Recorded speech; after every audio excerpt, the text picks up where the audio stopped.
दोस्तों आज की वीडियो में हम चर्चा कंटिन्यू करने वाले हैं अबाउट द फंडामेंटल राइट्स, मौलिक अधिकारों के बारे में। हमने इसके पहले आर्टिकल 13 पढ़ा था, अनुच्छेद 13 पढ़ा था और अनुच्छेद 13 में हमने बात की थी कोई भी कानून अगर मूल अधिकारों से असंगतता दर्शाता है तो वह संवैधानिक घोषित कर दिया जाएगा। Any law which is inconsistent with fundamental right will be declared as unconstitutional. ठीक है, अब हमको देखो, सबसे पहले तो हमें 1950 से लेके 1980 तक के ना पूरे मामले को समझना पड़ेगा कि इस ड्यूरेशन में क्या क्या हुआ, और ये जो केसेस हैं इनको हमें बहुत डिटेल में समझना पड़ेगा, तब हमें समझ में आएगा कि ये एनी लॉ, कोई कानून मतलब कौन से कानून की बात कर रहे थे। और इसी पे डिबेट चली है इन केसेस में। वन बाय वन हम एक एक केसेस को समझेंगे। ये वीडियो लॉन्ग ना हो जाए, आप लोगों को समझ में अच्छे से आए, इसलिए हम इस वीडियो में यहां तक का समझेंगे और नेक्स्ट वीडियो में हम केशवानंद भारती से मिनर्वा मिल्स तक के केस का समझने की कोशिश करेंगे। ठीक है, तो स्टार्ट करते हैं। पहला केस शंकरी प्रसाद केस। आप सभी ने चंपाकंद द्वयीराजनवाद के बारे में पढ़ा होगा। चंपाकंद राजन केस, वो केस क्या था? मद्रास गवर्नमेंट ने क्या की थी? रिजर्वेशन दी थी कहां पे? मेडिकल सीट्स में। और उसके कारण क्या हुआ था? ये साहब पहुंच गए थे सुप्रीम कोर्ट, और सुप्रीम कोर्ट ने कहा था कि ये गलत है, और फिर इसको क्या कर दिया गया था? कैंसिल। उसके बाद क्या होता है? फर्स्ट कॉन्स्टिट्यूशनल अमेंडमेंट एक्ट आता है, प्रथम संविधान संशोधन। इसमें क्या किया जाता है? आरक्षण का प्रावधान रहता है, रिजर्वेशन का प्रावधान रहता है। और इस केस में हमें क्या देखने को मिलता है? इस केस में हमें सबसे बड़ी बात यह देखने को मिलती है कि सबसे पहले हमने संविधान संशोधन किया और सबसे पहले ही हमने मौलिक अधिकारों में कर दिया। तो तब वहां आर्टिकल 13 की बात आती है, क्योंकि यहां तो सीधे सीधे बात की गई थी ना कि आर्टिकल 368 की पावर है। लेकिन अगर फंडामेंटल राइट्स में, मौलिक अधिकारों में किसी भी तरह का संविधान संशोधन किया जाता है और वो उससे असंगतता दर्शाता है या इनकंसिस्टेंट रहता है फंडामेंटल राइट्स के, तो उसको क्या घोषित कर दिया जाएगा? असंवैधानिक घोषित कर दिया जाएगा, अनकॉन्स्टिट्यूशनल घोषित कर दिया जाएगा। अब यही बात थी इस केस में प्रसाद जी के।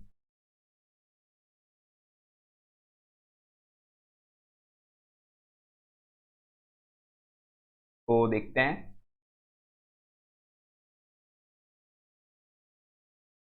शंकरी प्रसाद जी के केस में यही बात थी। ये पहुंचे सुप्रीम कोर्ट, सर ये जो रिजर्वेशन आया है, जो आरक्षण आया है, ये गलत है।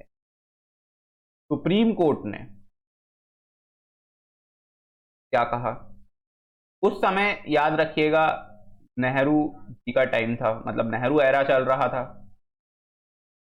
और जो संबंध होने चाहिए लेजिस्लेटिव और जुडिशरी,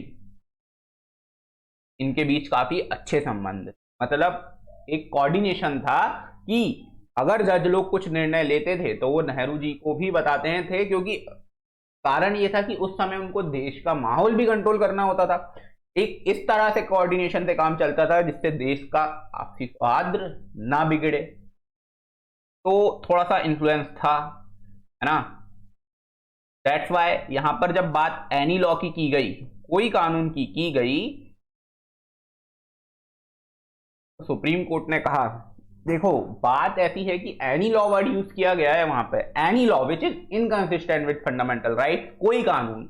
और यहां ये कोई कानून का मतलब आपने गलत समझ लिया। कोई कानून का मतलब है जो लीगल लॉस हैं, या जो क्या कह सकते हैं, कानूनी नियम, इन पर ये बात लागू होगी, जबकि संवैधानिक कॉन्स्टिट्यूशनल लॉ पर नहीं, पर ये लागू नहीं होगी। इसीलिए ये बात कही गई कि जब अगर ये इस पे लागू नहीं होगी तो इसलिए जो आर्टिकल 368 की पावर है, इससे अगर कोई क्या किया जा रहा है, कॉन्स्टिट्यूशनल अमेंडमेंट किया जा रहा है, संवैधानिक संशोधन किया जा रहा है, तो ये क्या होगा? मान्य करार दे दिया जाएगा। ये बात कही गई। है ना। के बाद क्या होता है, फर्स्ट कॉन्स्टिट्यूशनल अमेंडमेंट एक्ट को अपहेल्ड कर दिया जाता है, मान्य कर दिया जाता है और उसे मान्यता दे दी जाती है। ये होता है संकरी श्राद्ध केस में। अब हम अगले केस की तरफ समझने की कोशिश करते हैं जो बहुत ज्यादा सिमिलर है। के बाद क्या होता है, 17वां विधान संशोधन आता है। इसमें क्या होता है, पीवी पर्स। पीवी पर्स के बारे में आपको पता होगा कि एक समझौता हुआ था उस समय जो गवर्नमेंट थी और जो देशी रियासतों के राजा महाराजा थे उनके बीच की, जो उन लोगों को क्या मिलेगी, एक पेंशन अमाउंट दी जाएगी, पेंशन मिलेगी। एक ये समझौता था। लेकिन यहां क्या कर दिया जाता है, प्रीवी पर्स को एंड कर दिया जाता है। तो सज्जन सिंह जो क्या थे, रतलाम रियासत से बिलोंग करते थे, ये पहुंचते हैं सुप्रीम कोर्ट।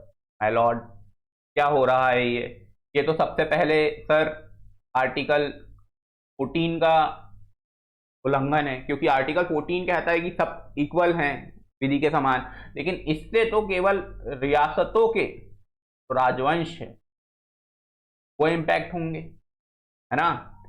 ये बात कही गई। और इसके अलावा ये मुख्य विषय ये भी था, आर्टिकल 13 से भी ये अलग जा रहा है। हाँ, ये एक तरह से क्या कर रहा है, मूल अधिकारों का उल्लंघन।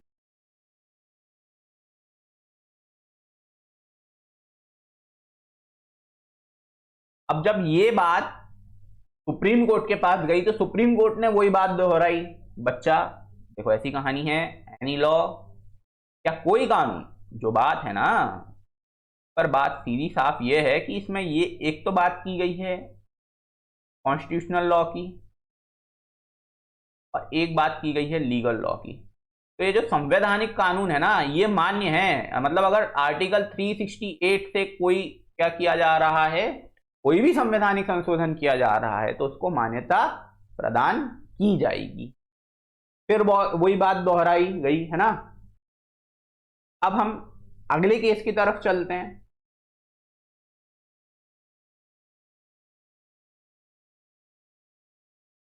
गोलकनाथ वर्सेस पंजाब। क्या हुआ, लैंड रिफॉर्म,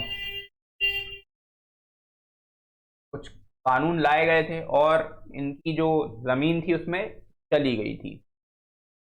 अब क्या हुआ, इसके पहले आप लोग थोड़ा सा ये समझिए कि माहौल क्या था इस समय।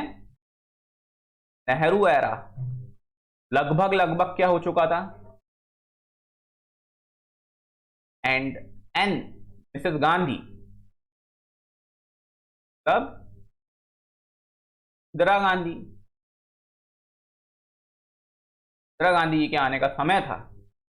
और एक तरह से क्या बना था, एक पॉलिटिकल वैक्यूम था, थोड़ा सा समय था। और याद रखिएगा कि जो तो तीन अंग होते हैं ना, लेजिस्लेटिव, एग्जीक्यूटिव एंड जुडिशरी, ये एक घर के तीन भाइयों की तरह होते हैं। हर कोई चाहता है कि हमारा क्या हो, वर्चस्व हो, एक दूसरे को सब ठीक है, सब एक दूसरे के बीच व्यवहार अच्छे हैं, लेकिन सब वर्चस्व चाहते हैं। और इस केस में क्या हुआ, क्योंकि यहां पर क्या दिख रहा था, सीधे सीधे दिख रहा था कि लेजिस्लेटिव की कंडीशन थोड़ी सी नीचे, मतलब क्योंकि पावर कम हो रही थी वहां पे। अब एक नई राजनेता के आने का टाइम था, तो उस समय लेजिस्लेटिव की ये स्थिति देखकर एग्जीक्यूटिव और जुडिशरी, मेनली जुडिशरी को ये लगा कि हम क्या कर सकते हैं, हमारा वर्चस्व स्थापित कर सकते हैं। और मिसेस गांधी तो अभी बच्ची ही हैं, जब तक के ये सब चीजें समझेंगी तब तक तो हम हमारा वर्चस्व स्थापित कर चुके होंगे, है ना। ठीक है, के बाद देखते हैं कि आगे हुआ क्या। मिसेस गांधी ने कैसे इन्हें गलत साबित किया और ये बताया कि कभी भी किसी व्यक्ति को उसकी आयु के हिसाब से परखना बंद कीजिए, क्योंकि हो सकता है कि आपने ये कह सकते हैं जो पॉलिटिकल साइंस किताबों में पढ़े हो, उन्होंने तो प्रैक्टिकली जिया है, वो तो बहुत शक्तिशाली थी। हाँ, देखते हैं। अब इस केस में सुप्रीम कोर्ट पूछता है डायरेक्ट, क्या पूछता है सुप्रीम कोर्ट, ये बताओ दोस्त कि आप एनी लॉ की बात कर रहे हो, बिल्कुल पुराने पूरे फैसलों से विपरीत जाते हुए पूछता है कि एनी लॉ, लेकिन कौन सा लॉ?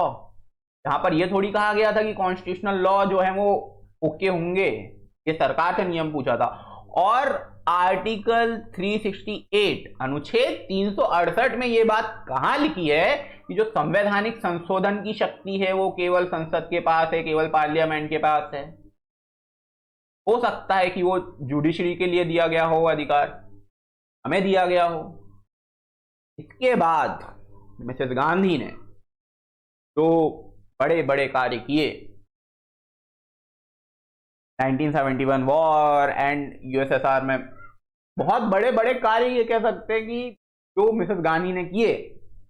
के बाद जुडिशरी को ये समझ में आ गया कि हमने गलत पर रख लिया इन्हें, क्योंकि जो राजनीति हमने किताबों से सीखी थी मिसेस गांधी ने वो राजनीति जी थी, क्योंकि वो हमेशा नेहरू जी के साथ में रहती थी और उन्हें एक प्रैक्टिकल एक्सपीरियंस हो चुका था। तो इस केस में अब हमें आगे क्या देखने मिल रहा है?